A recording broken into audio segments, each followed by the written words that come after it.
You're tuned to the wavelength of your own beauty. It's your host, Ahmed Yunus, and this is The Study.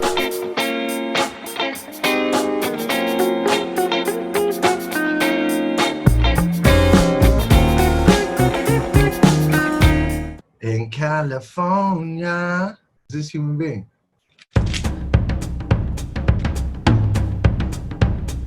Assalamu alaikum. Wa alaikum assalam wa rahmatullahi wa barakatuh. Okay, hold on, I gotta do this here. Okay. Should I connect with these? It's all good. It's all good. Bro, what is this? I like the rims. I like those glasses, man. Yeah? Looking good, brother. Thank you, Habibi. Likewise, All I like right. yours, man. I'm thinking of changing them. I like the clear. Yours are clear, Yeah. right? The frames? They're like maybe a little bit pink or rose, but yes, Oh, they are. nice. They are. Yeah. Nice. Warby Parker, man. $100 will get you some really nice glasses and some lenses. I Man, it know- looks like that's it. That's my next choice. Bro, it's the PhD student. It's the PhD student budget, which I'm familiar with. Okay. Good. Bismillah ar-Rahman ar-Rahim. Bismillah. Okay. The first thing I want to do is I want to say Alhamdulillah. I want to thank the beginning before all beginnings and the ending after all ends for creating some humans who give us a lighted path towards beauty in the development of who we are as human beings. Today, I'm honored to welcome Syed Hadi al-Qazwini. And before I introduce Hadi, I want to say something. In the process of being intentionally and honestly Muslim, one comes across a great deal of ugliness.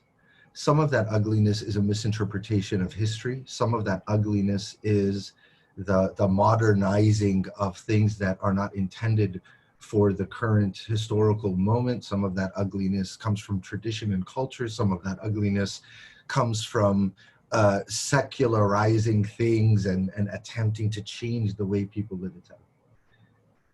And in that same journey, one comes across a type of beauty that is different from a beauty that is more akin to the beauty of a tree or to the beauty of an ocean or to the beauty of understanding the magnitude of the constellations and stars and planets. Your father, Sayyid Mustafa al-Qazwini, your father, your actual dad, is for me one of those bastions of beauty. I have seen your father from when I was probably 12, 13 until today. I have walked into the office of the prophet of the Mormon faith with your father. I have been in Congress with your father. I have been in the White House with your father. I have been at the FBI and LAPD with your father. I've been on the street with your father. And the ease with which this man emits a cosmic beauty is one of the main streams I go to when I'm trying to become a better human being. And my assumption is that your mother is probably very similar. And I think it's appropriate that we just begin. You're a grown man with a family and have lived all over the world and are a doctoral candidate at USC, PhD. You are a man of philosophy, politics, art, ideas, all of that. But really, really, really, first and foremost, you are the child of these two people. And it's important for me that we honor them because they are different and their beauty is different. So I just want to begin by saying, may God bless, may Allah bless your mom and your dad and your family for the selflessness with which they serve humanity and emit beauty. Thank you, Habibi Ahmed. I really appreciate that. Ameen, and may Allah bless you and your family and guide us all to that which pleases Him. My Thank you, man, Habibi. alhamdulillah, very good. My brother, we are in a very difficult historical moment. We are in a very difficult moment for us as Americans. We are in a very difficult moment for us as Muslims. We are a very difficult moment for us as people who have an awareness of the degradation of the climate within which we live. And in those times, we search for different things to try to like bring coherence to what it is that is happening. You are someone who is concerned with a lot of ideas, one of which is history, and the ability of generations to embrace an understanding, a literacy of their history, in order that they be able to put together some sort of a way of being in the current moment. In Southern California, so the way that this conversation usually goes, obviously you know that the audience here is not primarily Muslim. So people don't know things like you were blessed by the lottery of the Lord to be born into a family that is a direct descending family of the Prophet, peace be upon him. You have studied in the traditional institutions of learning. The clothes that you are wearing are both an identification of your level of education, as well as an identification of your historical lineage and your commitment to the continuance of the historical lineage of the Prophet Muhammad, peace be upon him. A lot of people would not know that your grandfather, God bless him, is one of the central figures of the ethics and ways of developing law that come under the umbrella of Shi'ism.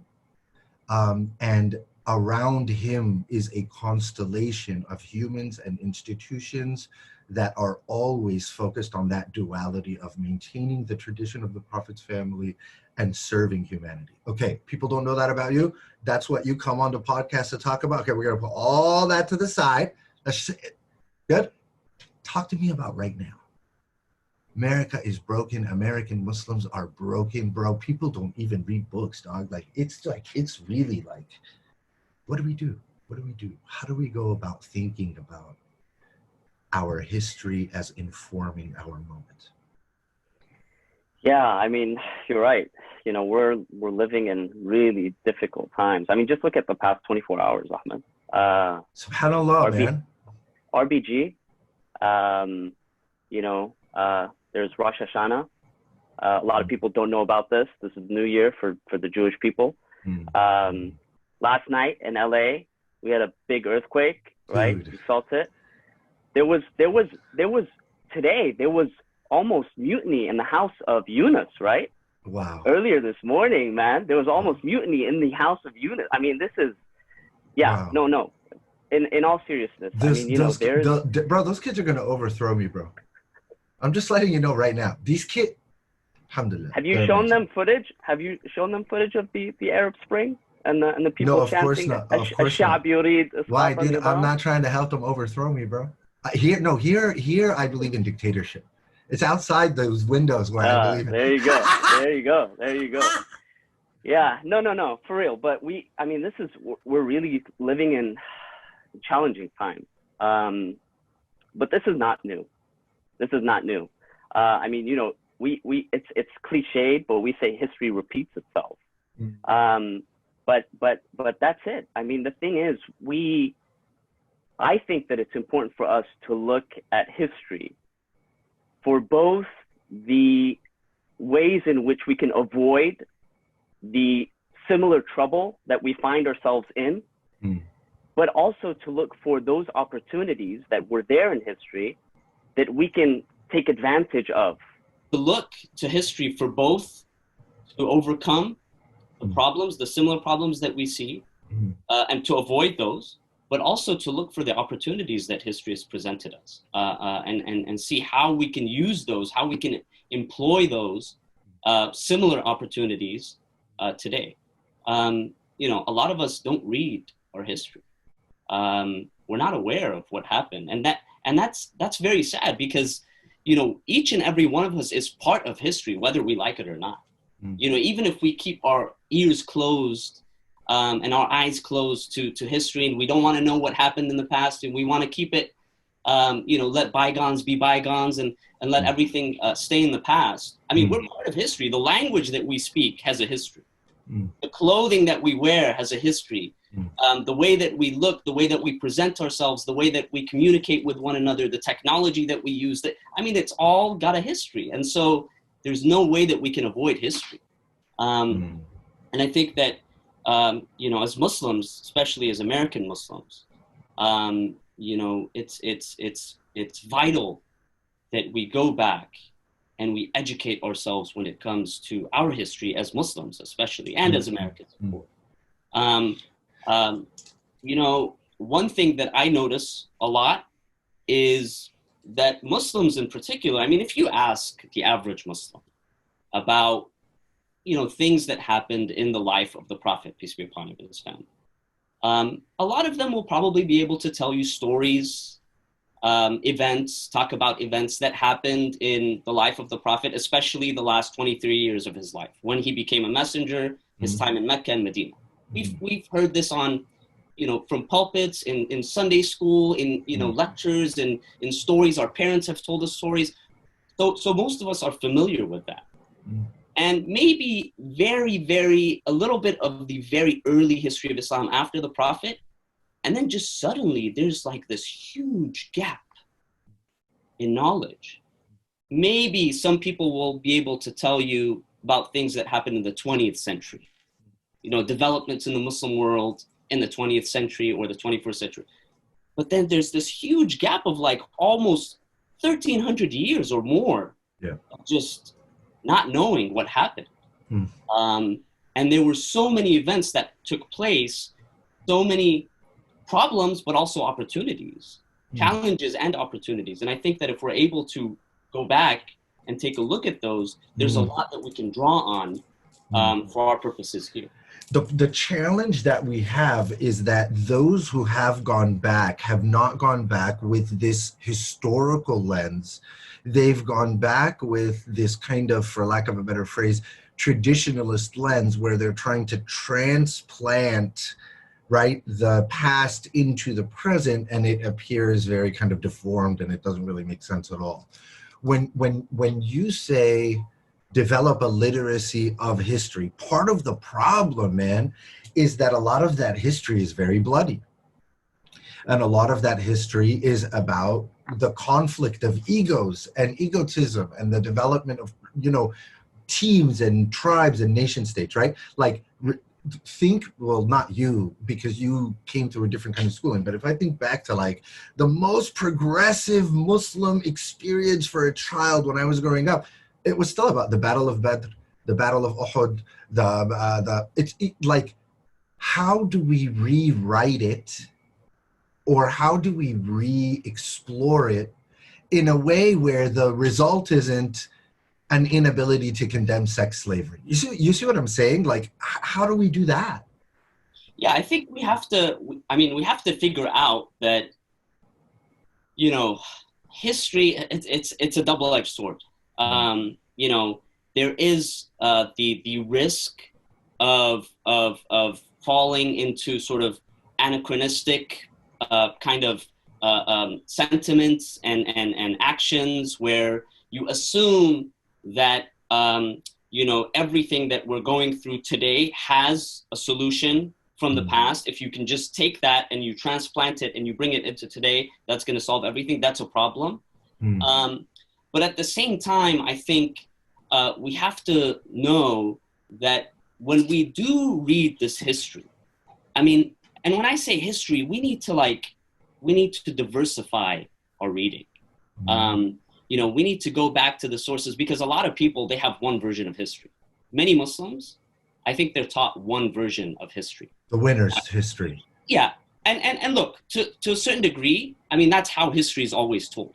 I mean, look at just our education here in the United States. When we're taught about U.S. history, we're taught a particular history, right? It's not until later on, some of us, we grow up, we do our own thinking and our own research, and we're like, whoa, there's this whole other history that we're not even told about. We're not even taught about, So you're talking about a people's history of Islam.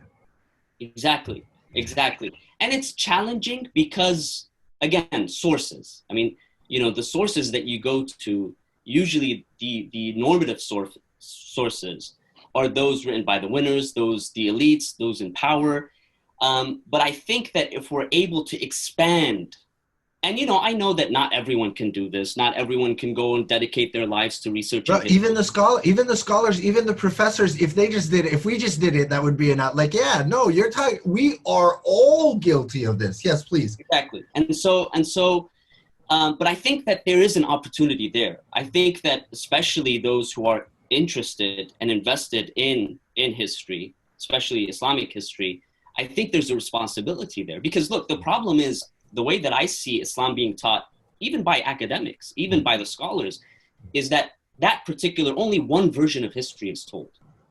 There are so many things that I talk to people about when I present about historical issues, especially when it comes to the conflicts. Look, we have to kind of be serious. Like you said, a lot of it was bloody. We're only taught, this is what the Muslims did. This is how they became victorious under the time of the Prophet, peace be upon him and his family. And then there's some stuff that happened. We don't want to talk about that. And then, but we have to. And then 1979. Yeah, exactly. And then we have to come out of this comfort zone, and we have to go and we have to explore this history and realize that, look, some of it was tragic. Some of it was highly problematic. But if we don't go and explore that, and if we don't go and teach people that and tell them, look, these are different versions and narratives of history, then we're still continuing to perpetuate the cycle of ignorance. Are we the only faith that persecuted the family of the founder, or has that happened before? Like, are we the only people that did that? Or like when you go, like, because I know you study like the history of people whose names are not Muhammad and Abdullah. Are we the only people that did that, or have other people done that? Forget who you are, just as a USC scholar. That's a good question. I don't know. I mean, nothing's coming to mind right now. It requires a little bit of more in-depth study on my part. But nothing is coming to mind. I can't think of one. Yeah, I mean, and again, this could be just I'm admitting my ignorance. There could be situations there, but I don't know of. In our case, I mean, it was explicit, and it was ongoing, and very, very tragic. I mean, but look, if we don't go and we don't read about these histories, and we don't teach others about them, then we perpetuate the cycle of ignorance. And so that is the first responsibility, I think. Before we can decide, okay, can we utilize this or not? Is this beneficial for us, or is it harmful for us? You got to figure out what it is first. Yeah, we have to kind of figure out. We have to first educate ourselves and realize this is, and doing that has the added advantage of allowing us to see all of the diversity that came along with the development of Islam. All of the diversity. Because look, we might talk about Sunni and Shi'i. We say, okay, these are the two big, sects in Islam. These are the two big schools. But there was so much diversity within both of these two groups. Look at the development of Sunni theology, of Sunni law, of mysticism within Sunni thought. The legal schools. There were dozens and dozens and dozens of legal schools just within what we call Sunnism. At some point, many of them died down, and then it came to the four main Sunni schools of law that we learn about that continue into but there was so much legal diversity. There was so much theological diversity. Linguistic diversity. Linguistic diversity. Diversity in the composition of poetry. Diversity in the modal scales that you use in your instruments in the process of worship. Like garment production, political theory, political theory. Yeah. We've come to, like, when Syed Hussain Nasr talked about gnosis in the, like, all of a sudden people are just like, wait, what? You can come to know without reading and writing? And I thought to myself, wow, like, Islam, what do you mean, bro? That's why we're in a faith. You see what I'm saying? Like, we're so, okay, why, dog? Is it because we tried to compete with, like, the West or the winners or whatever, and so we tried to, like, legalize everything and stratify everything and make it look like, hey, you got a system, I got a system? Or did it kind of implode? Did it kind of implode from within? Bro, when you go to Egypt, as I know you do, find me one person on the street that's not the son of some sort of zillionaire investor who knows who Rumi is. Not one. Not one. Rumi mean yabni di gibna cheese is gibna Rumi, mish Rumi. They have no clue. No clue. Can you imagine? Can you imagine trying to fall in love with the divine and not know that there are these beautiful tools in poetry that can get you there? Okay, did we implode from within, or did we deform in order to fight from without? I don't know. Like how I give you all these questions I have no answer? Maybe a little bit of both.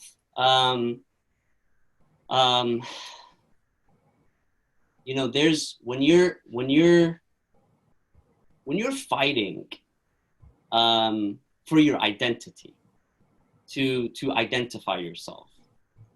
Look, if you're drowning, right, you're gonna try to hold on to anything. Anything. Whether that thing is actually going to benefit you or not, you're not going to make that calculation at the moment. You're just going to try to cling on to anything around you just to keep your head above water and not drown. And I think that, part of our experience as Muslims globally and as American Muslims or Muslims in the West or whatever you want to call, part of it was that we're trying to cling on to whatever mode of operation, mode of thinking, anything that is around us, just so that we can say, hey, we exist.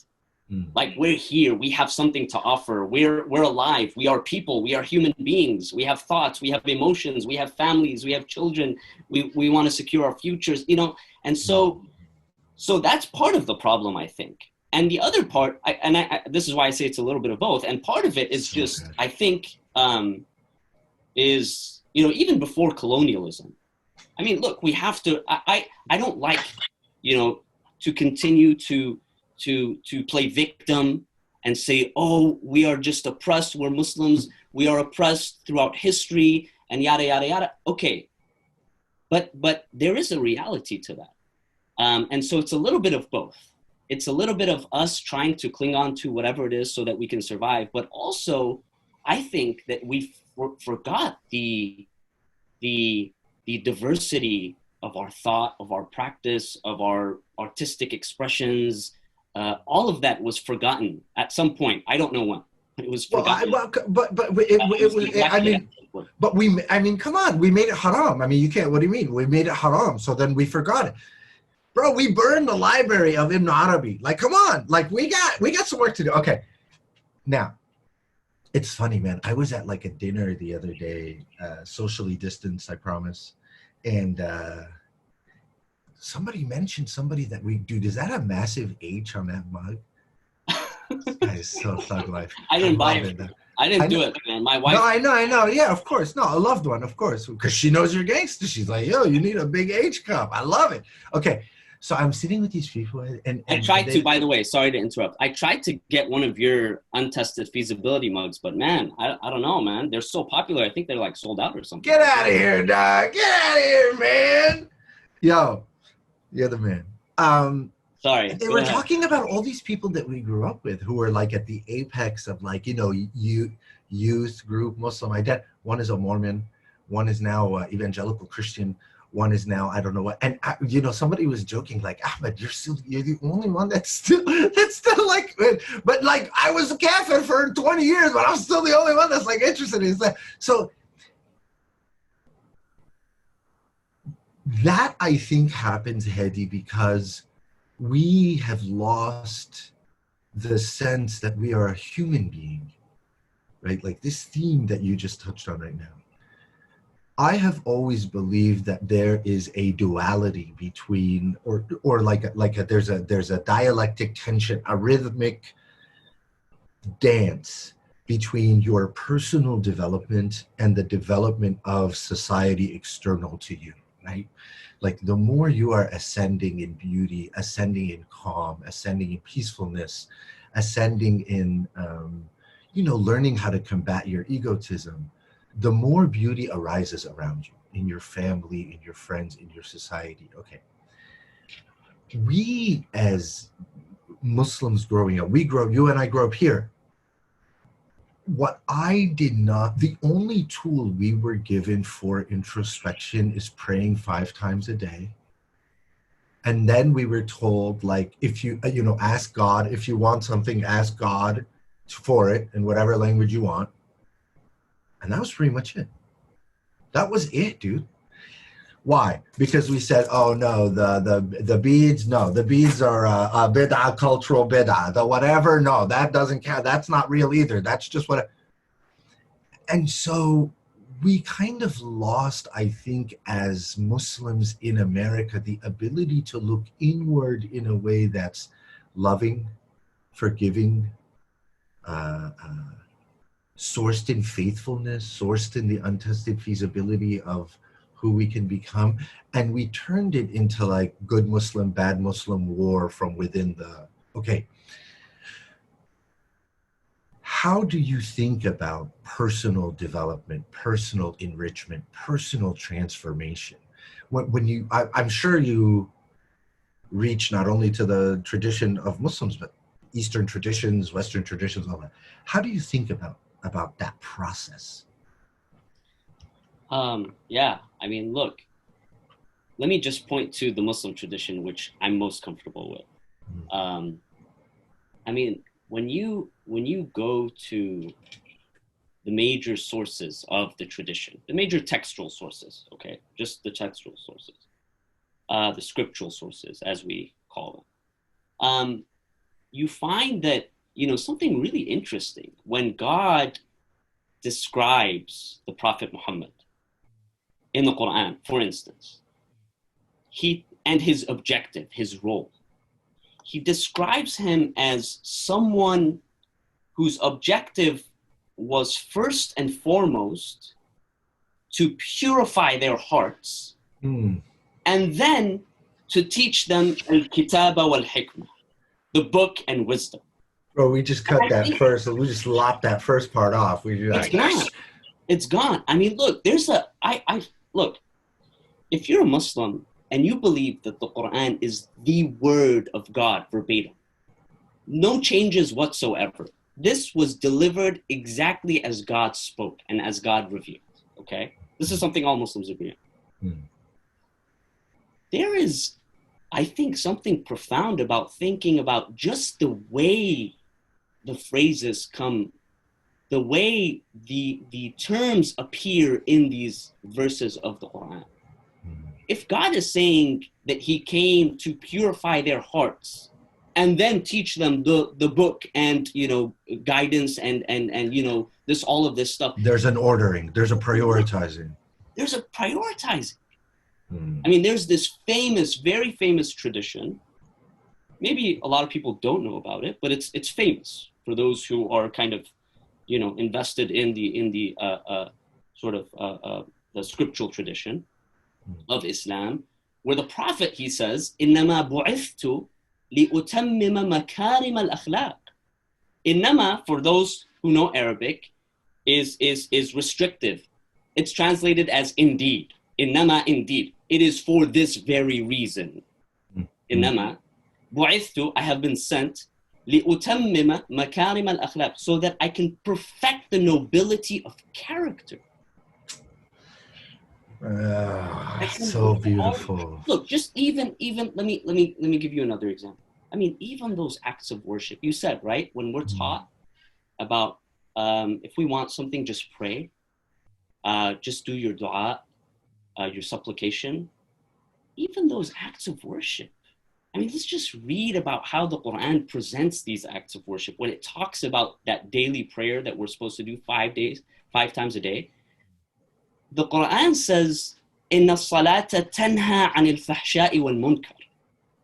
Prayer, the objective of prayer is to push away from indecency, from immorality, from that which is wrong.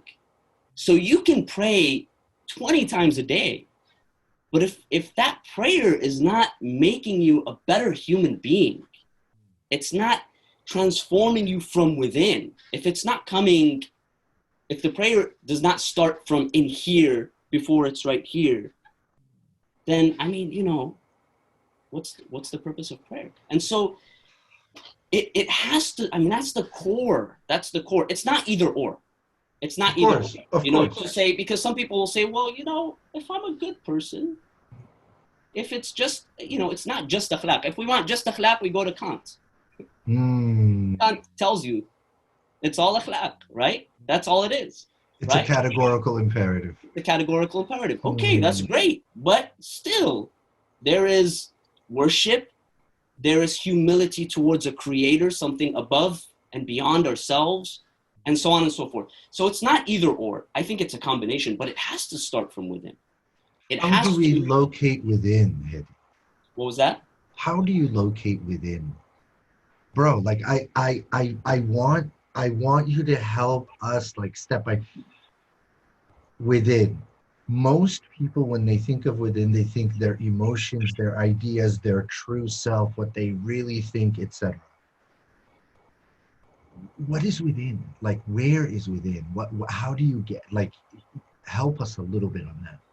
Yeah, that's tough, man. That's why you're here, baby. I mean, I can get some dude. Man. I can. They keep telling me, "Oh, you need a former Secretary of Defense." I'm like, I can bring 4 former Secretaries of Defense, but I can't ask them how do you get to within. Yeah, man. If I knew, I would be in a totally different place. I would not be where I am right now if I knew that the answer to that question. Look, Ahmed, let me reveal something to you. It's a little known treasure, I think. Even I know so little about it. When I read, I'm going to focus on the family of the Prophet for this. When I read, not about their lives, not about how virtuous they were, what they did, how they dealt with people, not that. When I read about their supplications, the way that they spoke with God, Ahmed, I'm telling you, if there's one thing that I'm absolutely sad about when it comes to Muslims and their literacy, it is that the vast majority are unaware of this treasure trove, a treasure trove of supplications that have been narrated on the authority of the prophetic family and the imams from the family of Ali ibn Abi Talib, of his son al-Hussain, the grandson of the Prophet, of his great-grandson Ali ibn Hussain, Zain al Abideen, and others. I'm telling you, just if you read those supplications, and if you know the Arabic, by the way, a lot of them are translated into various languages, but if you just sit and listen to how these people spoke to God, it wasn't just asking God for, give me this and give me that, and don't give me this and don't give me that, right? I mean, they speak deeply about the human condition.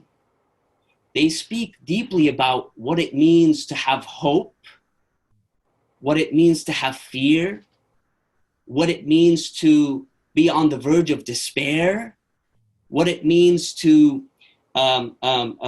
oppress oneself, others around them. I'm telling you, this is like amazing, amazing. If you were to read, just let me give you examples of this. One, just from Ali ibn Abi Talib, there are two main supplications that are related. One is called Du'a al-Sabah, the prayer of the morning. And these are all widely available. You can find them online.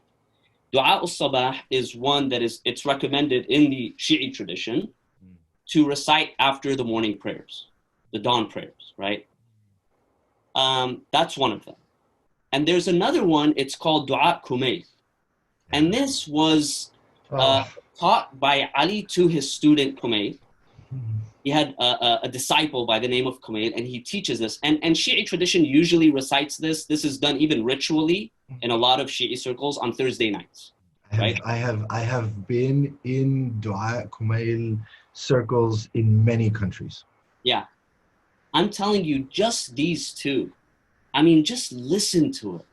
Just listen to the way that he speaks to God, that he there's not a single person, I think, and this is not just Muslim, just even if you're non-Muslim and you read these and just think about them and contemplate, it really starts with it. The whole focus is on focusing on your nafs, your soul, your inner core, and developing that and training that so that, it expresses itself outwardly in our actions, in our behavior, and so on and so forth. There are so many. These are just two examples, but there are so many. And these, I think, if they're really considered, if they're read, if they're contemplated, if they are implemented, these supplications, I think they make a huge difference in the person. Du'a is-Sabah, the prayer of the morning, the supplication of the morning, and Du'a Kumayl. Yeah. And Those are the two that you're recommending. There are many others. There are many others. I'm happy to recommend many others. Wait, hold on. Let me just accidentally grab this book from the stack right here. Look. Oh, look at that. So, I have been blessed with mentees, students, friends, all kinds of people. And this is one of the things that I've been blessed with in my life from a dear friend and sister of mine, Salma Rizvi. And I got to tell you, man, Nahjul Balagha, the peak of eloquence, is the first time I realized that there is a complete literature that I was literally not even told about. Like, when you first got like your access as a master student to like a real library catalog, and then you were just like, and then the moment where you're just like I had gone to law school, I had worked, traveled the world, I did all of that. And then when I started the PhD program, they're like, hey, there's going to be, going to write a literature review. What, by God, I swear my first question in front of everyone in my cohort was, what literature is it that you're speaking of? Like, are we talking about like novels? Like, I have no idea what they're talking. So they're like, go into and then the first time I realized that there's something called peer-reviewed, and I was just like, oh my God, if you read every book in the world, you wouldn't even have started to get, okay. That's how I felt when I was given Nahjul Balagha. That's how I felt when I went to my first Du'a Kumayl in Washington, D.C., in Maryland, etc. Literally in like young people's apartments, not in like some sort of major. And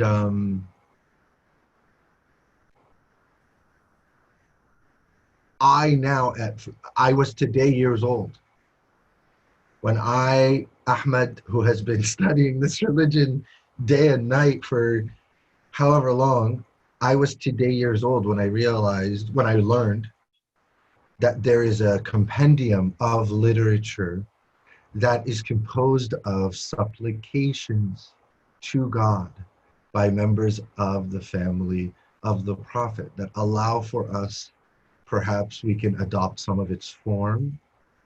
Perhaps it can be an invitation to look deeper within ourselves. Perhaps it will include new dimensions of understanding of our relationship with oneness with the creator of all creation. perhaps that will also open like some freedom in the personal search for self, for knowledge of self. Perhaps that will give us some centeredness and some stability in how we walk through this life. And you know, honestly, I feel bad for us because we have the tools to get to where we need to be. But for some reason, we're not engaging them. Yeah. Take me from, go ahead, do you want to say something? No, I was going to actually add another source. Yeah. Just look, there's a whole Psalms. It's called a Saheefa Al Sajjadiyah. Wait, hold on, bro. You're going to make me have to wait. Hold on. Okay, go ahead. A Saheefa Al Sajjadiyah in Arabic, which is basically, it's a collection of supplications and what are called munajat, or silent whispers, silent prayers. Wow. And these are munajat is in Arabic is, you know, it's kind of like a very quiet conversation that you have. You know, I mean, like you can imagine sort of, you know, you and your loved one, right? You know, you're putting your kids to sleep, right? They just fell asleep, and you're just having a very silent, very intimate conversation, right? Get this guy's. That's the munajat. That munajat, right? That's just a very Is that the plural of the word, Hadi? Yeah. Najwa. Najwa is Najwa. And najwa is this very private conversation. Munajat is a series of these, and so these have been taught by the great grandson of the Prophet, that is Ali ibn al-Hussain, who is the grandson of Ali ibn Abi Talib, the son of al-Hussain ibn Ali. In the Shi'i tradition, he's considered the fourth Imam, who's nicknamed Zain al Abideen, which means the adornment of the worshippers. Zain al Abideen, because this man spent most of his life in worship, in contemplation, and in teaching. Right? He's known as Syed Al Sajjadiyah, you know, the master of the prostrators, because he would, you know, spend a lot of time in prostration, but also Zain al Abideen.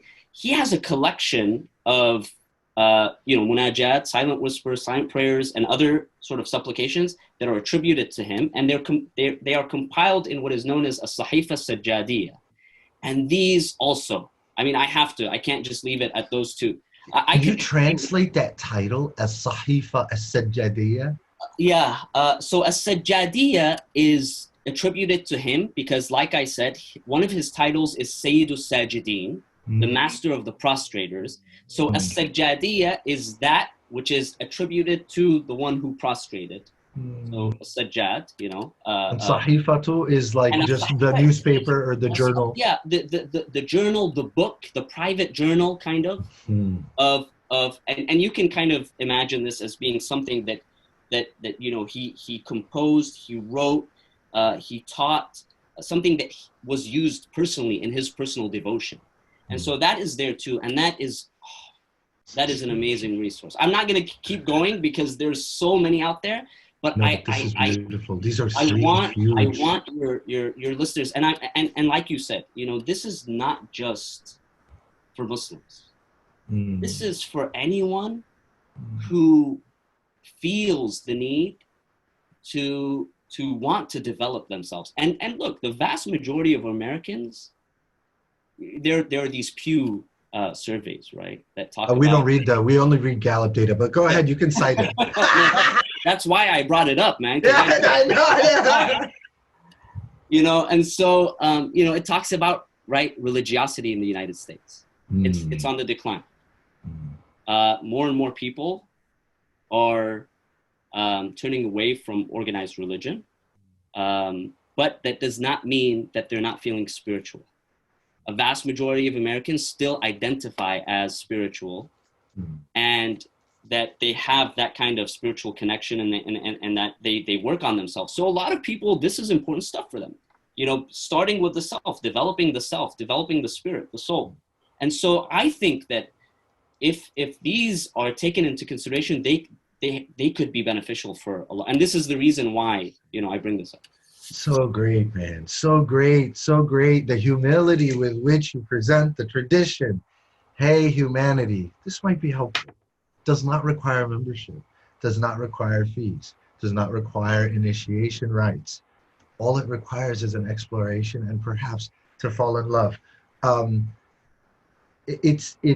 We live in a world where people who can't find India on a map believe in karma.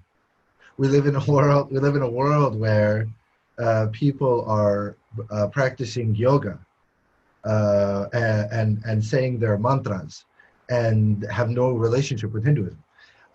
The world is in search. The world is in search of peacefulness and calm.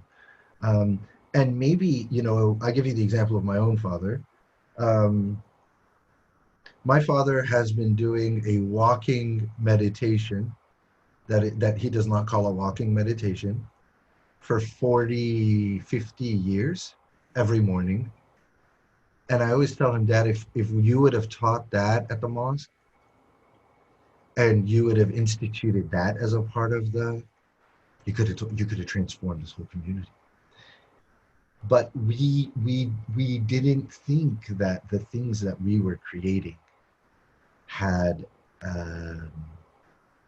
the legitimacy to be presented as tools for inquiry into the divine.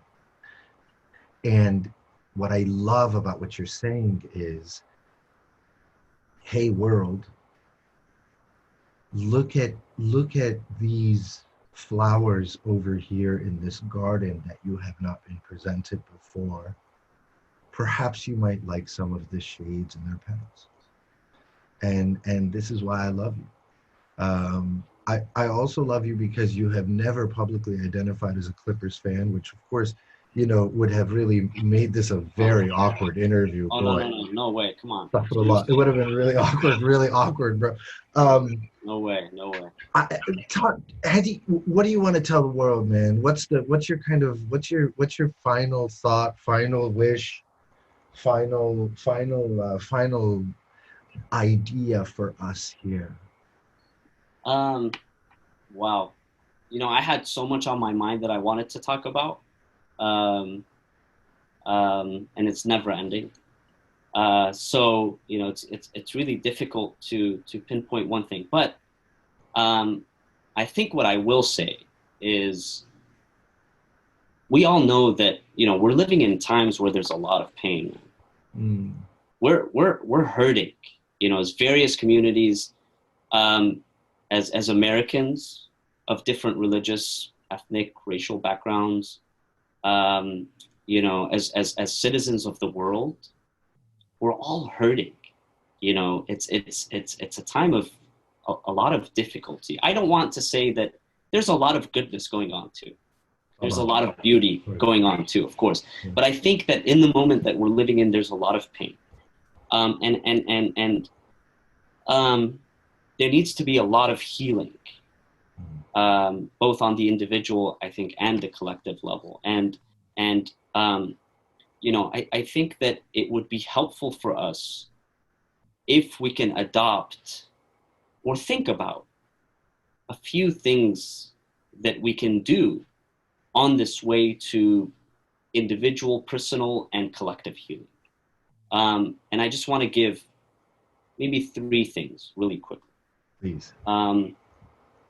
Number one, I think is we really need to work on developing empathy.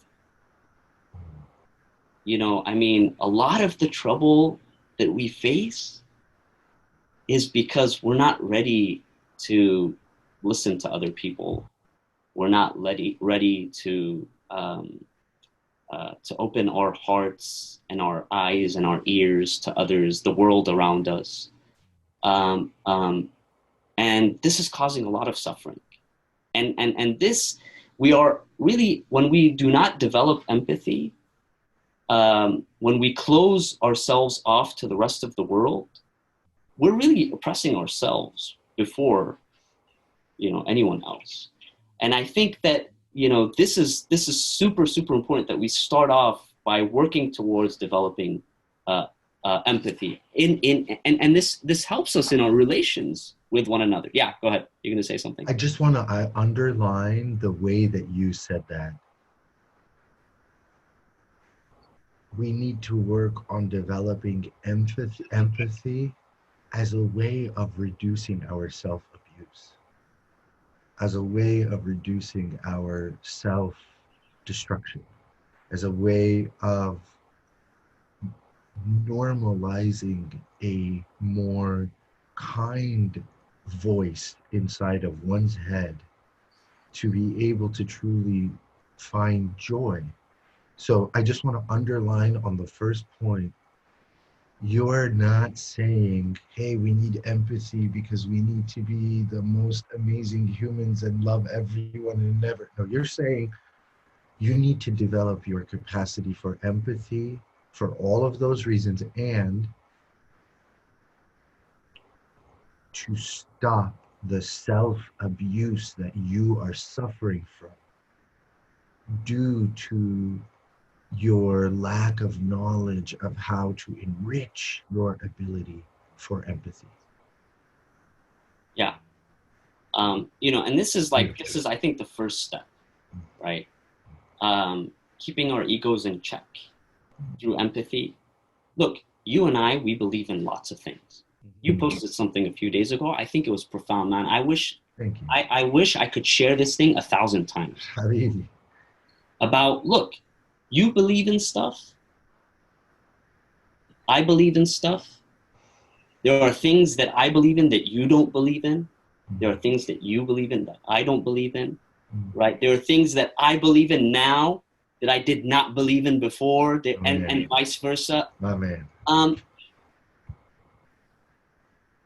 I think that to reach that, to understand that not everyone thinks the same, not everyone believes the same, and it's okay, and we can still be friends despite this, it starts with empathy. Look, let me give you a beautiful example, man. I was reading early Islamic history, and this was during the time of the Prophet, right? And I'll try not to take too long. I know we're coming to there is no time limit here. You're home. And so, thank you. And so, this was during the time of the Prophet, right? Towards the end of the prophetic mission, when the Prophet was in Medina, for those who are unfamiliar, he had to flee from Mecca. He went to Medina.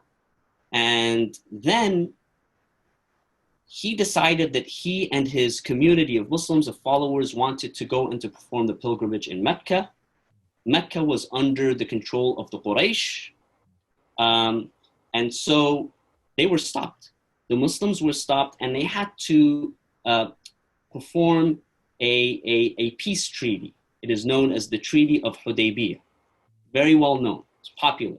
Very, very famous treaty. And I was reading the details of this treaty, like exactly what happened. How did this go about? How did the two sides, Quraysh on the one hand, and then the people who ran him out, the people who ran him out, and then the Prophet Muhammad, peace be upon him, and his family and his companions, a large following of companions, and they wanted to go and to perform the pilgrimage. So how did these two sides kind of work this out? It came to a treaty. And the details, the historical record says that as they were writing down this treaty, it began with the Prophet, peace be upon him, he asked his companions to write down. And they were writing down, and he wrote, in the name of God, the most compassionate, the most merciful, from the messenger of God, Rasulullah Muhammad ibn Abdullah, Muhammad the son of Abdullah. This was his opening line. The other side, the Quraysh, they turned to him, they said, whoa, wait. The messenger of God? Messenger of God? If we accepted your claim as messenger of God, we would have not kicked you off. There wouldn't have been beef to begin with, homie. The messenger of God? No, we don't recognize you. The record says that the Prophet, peace be upon him and his family, He said, scratch that out. Take out messenger of God. Wow. Take out messenger of God? You're the messenger of God and you're going to delete that phrase? And you're just going to write Muhammad ibn Abdullah, Muhammad the son of Abdullah? He said, yeah, do it. Scratch it out. Erase it. The way that I see this was an act of profound empathy.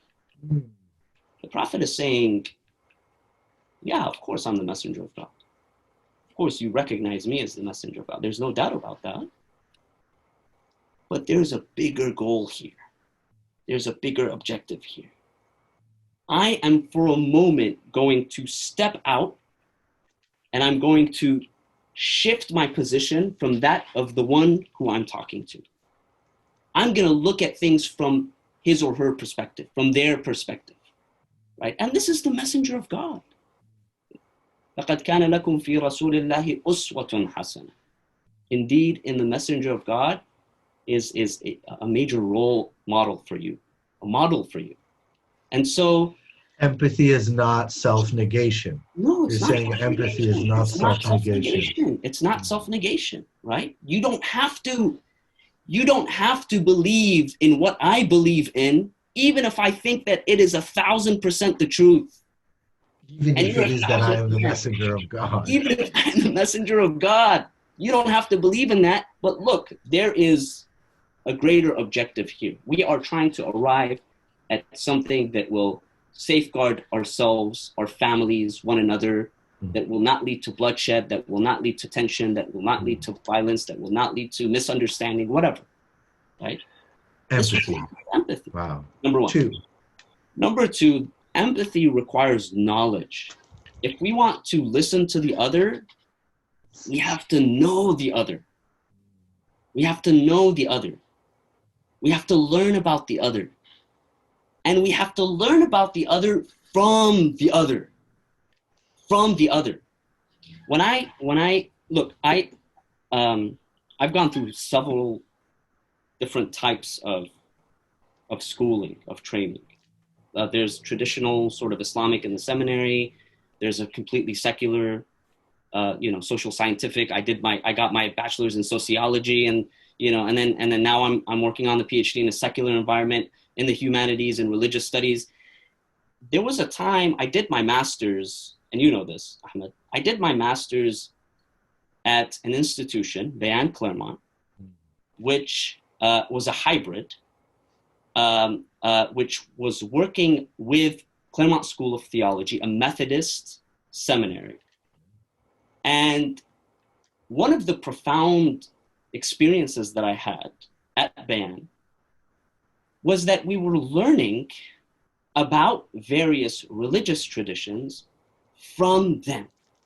We were learning about one another from one another. There was diversity in the classroom, people belonging to various religious traditions and some to no religious tradition. And we were learning about one another from one another. And this is so critical. It's so important. Look, one of the big complaints that we have as American Muslims in an era of Islamophobia, in an era of anti-Muslim sentiment, one of the biggest complaints is that you guys don't know about us. You don't learn about us. But when you do, who do you learn about us from? You don't come to us. You don't come to me and say, hey, listen, Hadi, you're a Muslim. What do you believe in? What's important to you? How do you practice your faith? What is your faith all about? This is a big complaint that we have. Come to us. Come to me. Talk to me. Come to those who have credibility, those who have knowledge of the religious tradition and the lived experience of Muslims and so on and so forth. So I think that, we have to be able to learn about one another from one another, from one another. People wanting to learn about racism in the United States, or issues related to gender, or religious diversity, what have you, whatever it may be, whatever the topic of interest is. And we have, for instance, panels that don't bring on experts or those who belong to that particular tradition or that particular group, or self-identify as part of that group. And we have people trying to explain to us things that they have no lived experience with, they have no background in, and it's terrible. It's terrible. Let's learn about one another, from one another. So this is number 2.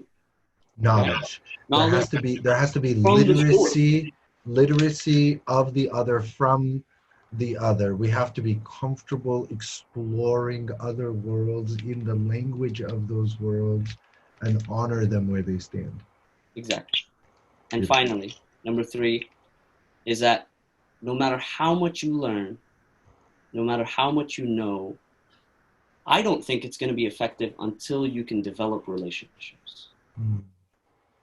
I can learn so much about any topic, whatever it is, man. Just read all of the books. Write a literature review about every single thing that you need to write a literature review about. But if you don't develop a relationship with, quote unquote, the other,